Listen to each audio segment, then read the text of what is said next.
Hey, how's it going, guys? My name's Alan. You know that wasn't as bad as I was planning it to be.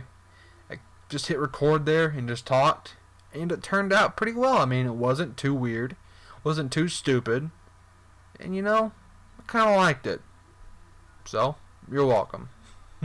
So, my name is Alan, by the way, and we're going to be doing some more October Horror Fest 2013 today, which is why I'm doing various Halloween-themed videos for the month of October.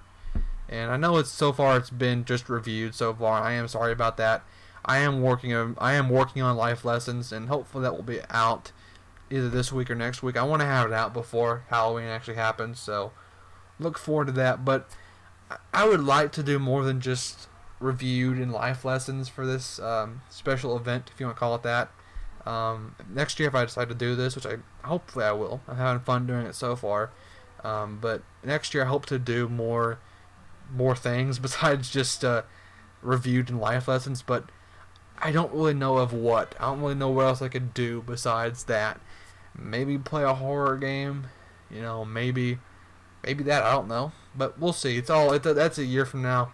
So we're just gonna finish this month out with the current plan I'm doing so far. So anyway, today I'm gonna be doing another film review for you guys, another episode of Reviewed, and today is gonna be over the film The Evil Dead.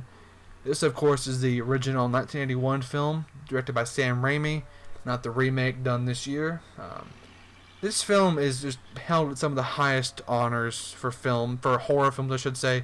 It's an amazing film on pretty much on every front. I mean, it has disturbing visuals, good cinematography. It does keep you on the edge of your seat throughout most of the film, and it's very gory. I think most films nowadays don't really try and be gory. Most films just kind of go, let's make it really scary. Let's kind of make it scary, but let's keep it PG-13. We want this to be viewed by a lot of people, which of course is a very good business standpoint. But when you limit yourself as far as audience goes with an R rating, you get a lot more freedom to do more with the production of the film. And this film really did that. It really had a lot of good, very disturbing elements as far as gore goes, and as far as just disturbing elements. This film is very disturbing. And the gore, you have your typical human gore, but you also have very colorful zombie gore.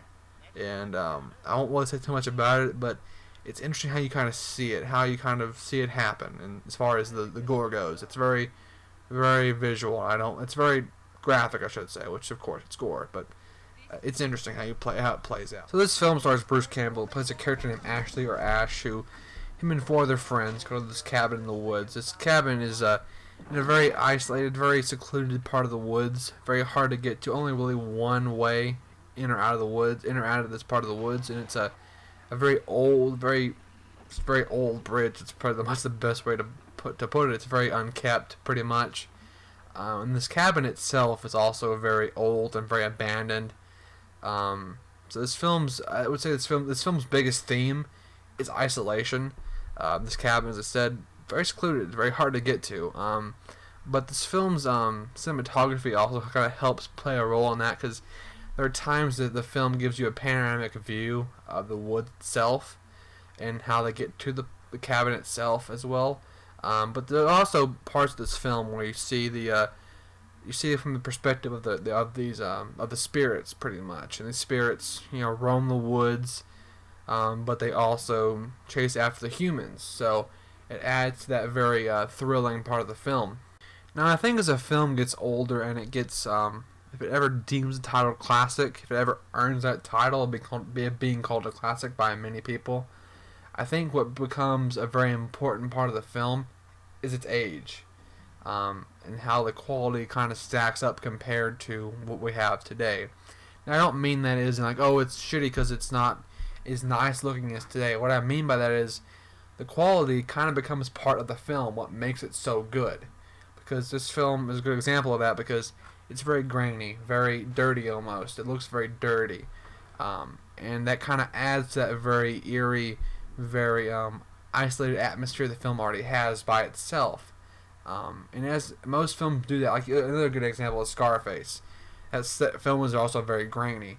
but it's kind of part of the film now. It's kind of become part of what makes it so good. And The Evil Dead is another great example of that. Now, I've pretty much mentioned everything I want to discuss in this review. The acting in this film is also very good. Bruce Campbell is pretty much the only well-known actor in this film that actually is still acting today. Very good in this film, as everybody is pretty much. This film is overall just a very, very good horror film. A very good film in general. If you're a fan of horror and you haven't seen this film yet, give it a watch. If you're a fan of movies in general, give it a watch. It's a very great, very good horror film. And it's also available on Netflix, very cheap on Blu-ray, so get your hands on it, watch it, you will not be disappointed. So that is my review, guys. Hope you enjoyed the video, and I will see you guys later.